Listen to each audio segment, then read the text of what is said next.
शंख ज्ञान का प्रतीक है और चक्र पाप नाशक है। इसीलिए श्री वैष्णव परंपरा में हमें शंख चक्र बाहुओं में प्राप्त होता है। केवल रामानुज संप्रदाय में ही शंख चक्र बाहुमूल में प्रदान किया जाता है और किसी संप्रदाय में शंख चक्र नहीं दिया जाता है। बिना शंख चक्रम बिना विष्णु मंत्रम गतिर्नास्ति लोके गतिर्नास्ति लोके गतिर्नास्ति लोके। हमारे यहाँ जब दीक्षा दी जाती है, इसी दीक्षा को भगवत शरणागति कहते हैं। भगवान की शरण में जीव पहुंच गया, इसी को भगवत शरणागति कहते हैं।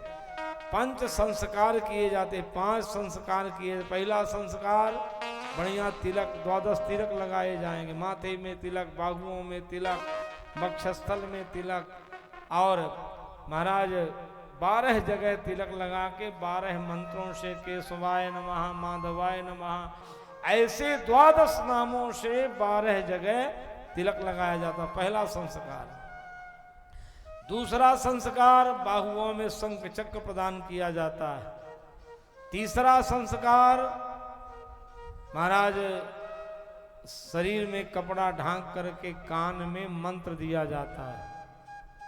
ये मंत्र जब प्रदान हो गया तो 5वां संस्कार है, उसका नामकरण किया जाता है। जो नाम है उसको भगवान से जोड़ दिया जाता है। जैसे किसी का नाम है राम लखन, तो राम लखन प्रपन्न रामानुजदास, ऐसा नाम के सामने वो लग जाता है तो भगवत शरणागति हो जाती। हवन आदि को होता है, भगवान की शरणागति कराई जाती है। इसी को कहते हैं मंत्र दीक्षा।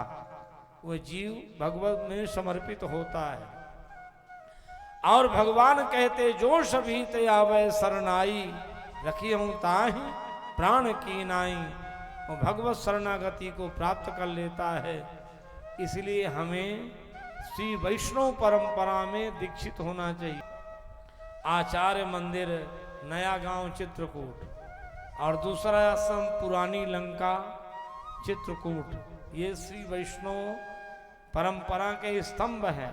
तो अलोपी बाग श्री लक्ष्मी नारायण मंदिर प्रयागराज में वो शाखा है। इसलिए हमें श्री वैष्णव परंपरा में ही दीक्षा लेकर के भगवत शरणागति प्रदान करनी चाहिए।